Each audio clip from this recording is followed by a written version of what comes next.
Assalamualaikum warahmatullahi wabarakatuh. Bismillah, alhamdulillah, salatu wassalamu ala rasulillah Sayyidina Muhammad ibn Abdullah wa ala alihi wa sahbihi wa mawala, amma ba'du. InsyaAllah pada video pembelajaran kali ini Bapak akan menyampaikan materi pembelajaran akidah akhlak untuk Ananda kelas 6. Dan kita akan masuk ke pelajaran ke-9, yaitu kita akan belajar tentang akhlak terpuji 3, yang mana kita akan mengetahui dan memahami akhlak yang baik kepada hewan dan tumbuhan, juga menyajikan contoh akhlak yang baik kepada hewan dan tumbuhan. Baik teman-teman, kita awali saja video pembelajaran kali ini dengan membacakan basmalah bersama-sama. Bismillahirrahmanirrahim. Bagi teman-teman yang belum mempersiapkan dirinya, silahkan untuk mempersiapkan dirinya terlebih dahulu dan juga baca bukunya. Kita akan masuk ke peta konsep. Akhlak terpuji yaitu sikap baik terhadap hewan dan tumbuhan. Jadi kita akan bersikap atau mengetahui akhlak yang baik kepada hewan dan tumbuhan. Apa yang kamu ketahui tentang akhlak terpuji? Bagaimana sikap yang baik terhadap hewan dan bagaimana sikap yang baik terhadap tumbuhan?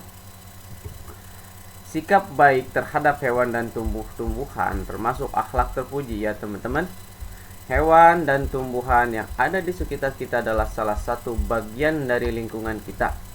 Allah Subhanahu wa ta'ala menciptakan alam dan segala isinya, tidak ada yang sia-sia. Dengan sedemikian rupa Allah Subhanahu wa ta'ala membentuk alam yang bisa mencukupi kebutuhan makhluk hidupnya. Oleh karena itu kita harus mengelolanya dengan baik. Kehidupan kita tidak bisa dipisahkan dari alam ini, karena itu menjadi bagian darinya. Bahkan kita sangat bergantung dengan sumber daya alam. Meskipun begitu, kita tidak boleh memanfaatkan sumber daya alam secara berlebihan.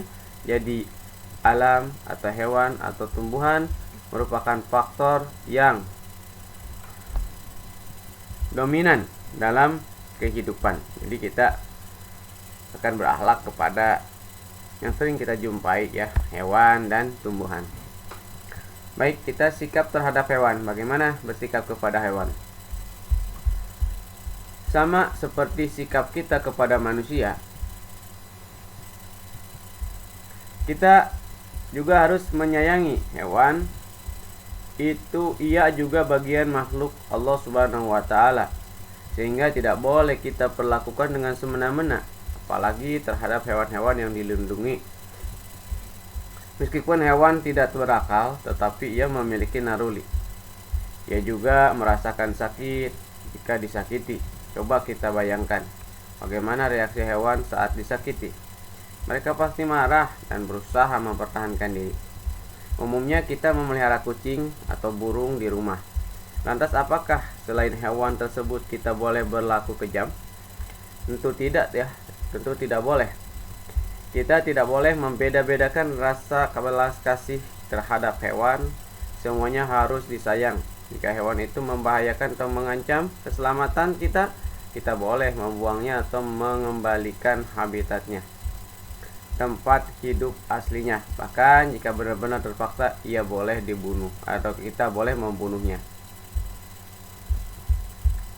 Baik, sikap yang baik terhadap hewan yaitu sebagai berikut. Yang pertama, tidak mengganggu habitat mereka. Yang kedua, tidak boleh membunuhnya tanpa sebab. Yang ketiga, sebaiknya membiarkannya hidup bebas, tidak dikurung. Yang keempat, tidak memperlakukannya dengan kejam seperti dibuat mainan, aduan dan sebagainya. Kelima, tidak memelihara sendiri satwa langka yang dilindungi pemerintah seperti macan, orang-utan dan sebagainya. Yang kedua, beberapa manfaat hewan di sekitar kita yaitu sebagai berikut. 1. Dagingnya dapat dimakan, daging hewan yang halal. Yang kedua, tenaganya dapat dimanfaatkan seperti kerbau untuk membajak sawah. Yang ketiga, menghasilkan air susu yang dapat diminum seperti air sapi dan kambing. Yang keempat, kulitnya dapat dimanfaatkan untuk pembuatan sepatu dan tas. Dan yang kelima, tulangnya dapat diolah untuk perhiasan. Bagi hewan tertentu dan langka dapat dikumpulkan untuk dikembangbiakan di satu tempat seperti kebun binatang. Manusia dapat menyaksikan beraneka ragam hewan ciptaan Allah Subhanahu wa taala, dari mulai harimau, kera, orangutan, gajah, kuda liar, kuda, ular, dan sebagainya. Allah Subhanahu wa taala berfirman sebagai berikut. Wallahu khalaqa kulla dabatin mimma faminhum man yamshi ala batnihi wa minhum man yamshi ala rijlayn wa minhum man yamshi ala arba' yakhluqullahu ma yasha' innallaha ala kulli syai'in qadir. Yang artinya, dan Allah Subhanahu wa taala menciptakan semua jenis hewan dari air, maka sebagai ada yang berjalan di atas perutnya dan sebagian berjalan dengan 2 kaki, sedang sebagian yang lain berjalan dengan 4 kaki. Allah menciptakan apa yang Dia kehendaki. Sungguh Allah Maha Kuasa dan atas segala sesuatu. Agar hewan dapat hidup dan berkembang, kita harus pelihara dengan baik, yaitu dengan cara sebagai berikut: memberi makan dan minum.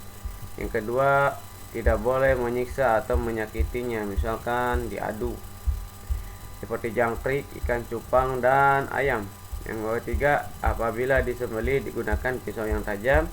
Dan yang keempat, apabila berpenyakit segera diobati. Beberapa hewan yang membahayakan dan mengganggu manusia dan tumbuhan boleh dibunuh, seperti kalajengking, ular, tikus, hewan lainnya yang membahayakan. Dan sekarang kita akan mengetahui sikap terhadap tumbuhan. Membiasakan diri untuk menjaga dan merawat tumbuhan merupakan perbuatan terpuji. Kita sebaiknya tidak membiarkan tumbuhan mati atau punah. Apabila tumbuhan tidak ada, umat manusia akan tertimpa musibah. Suhu bumi akan semakin panas, tidak ada udara sejuk, banyak terjadi bencana alam seperti tanah longsor, dan manusia kesulitan untuk makan buah-buahan dan sayuran. Makhluk yang ada di bumi, baik manusia maupun hewan, memerlukan tumbuhan sebagai salah satu rantai makanan. Tanpa tumbuhan, banyak makhluk yang menderita. Manusia misalnya, jika tidak ada tumbuhan, manusia akan kekurangan vitamin karena tidak bisa mengonsumsi sayur dan buah-buahan. Akibatnya, banyak manusia yang hidup dengan kondisi fisik tidak sehat. Allah Subhanahu wa taala berfirman, "Wa akhrajna bihi azwajan min nabatin syatta." Kemudian kami tumbuhkan dengannya atau air hujan itu berjenis-jenis aneka macam tumbuh-tumbuhan. Sebagian besar kebutuhan hidup manusia berasal dari tumbuh-tumbuhan. Sudah sewajarnya kita melestarikan tumbuhan dengan cara sebagai berikut. 1. Belajar menanam pohon untuk penghijauan di lingkungan sekitar tempat tinggal kita sendiri. Yang kedua, tidak membuang sampah sembarangan, terutama sampah plastik, karena sulit terurai oleh tanah. Banyak sampah di dalam tanah akan membuat tumbuhan sulit berkembang. Yang ketiga, tidak menebang pohon sembarangan. Yang keempat, belajar mengadakan penghijauan di lahan kosong bersama teman-teman sekolah. Yang seterusnya, tanam tumbuhan yang bermanfaat dan indah seperti pohon hias, anggrek, dan aneka bunga. Agar bisa diambil manfaatnya secara maksimal, tumbuhan harus dirawat dengan baik. Caranya yaitu sebagai berikut: siram dengan air pada saat membutuhkan. Yang kedua, beri pupuk dan bersihkan agar subur. Yang ketiga, semprot dengan anti hama. Sepatutnya kita ikut memelihara tumbuh-tumbuhan dengan baik agar bermanfaat untuk generasi yang akan datang. Itu diantara sikap kita kepada tumbuhan. Rangkuman, kita harus memiliki rasa sayang kepada makhluk ciptaan Allah Subhanahu wa taala, salah satunya hewan dan tumbuhan. Kita hendaknya memperlakukan hewan dengan baik, jangan disakiti, diberi makan dan minum, serta jika dipotong makanan untuk makan, kita hendaknya menggunakan pisau yang tajam. Kita tidak boleh memelihara hewan langka yang dilindungi pemerintah. Kita tidak boleh sembarangan menebang pohon. Allah SWT menciptakan pohon untuk kebaikan manusia. Jika pohon sampai berkurang jumlahnya, manusia juga akan terkena dampak buruknya. Baik teman-teman, semoga bermanfaat. Ini saja Dan untuk tugasnya silakan kerjakan uji kompetensi 2. Wassalamualaikum warahmatullahi wabarakatuh.